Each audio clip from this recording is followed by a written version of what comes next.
This is Tony with Talon Airguns. We get a lot of requests on how to fill an RTI Mora from empty. Beautiful gun here. Make sure your gun is on fire. Make sure there's nothing in the barrel.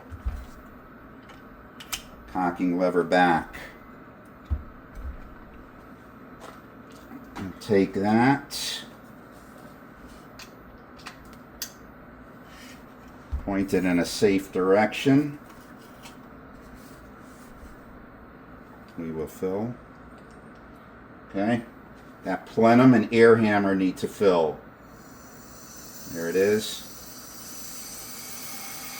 Right about here we could hear this plenum filling.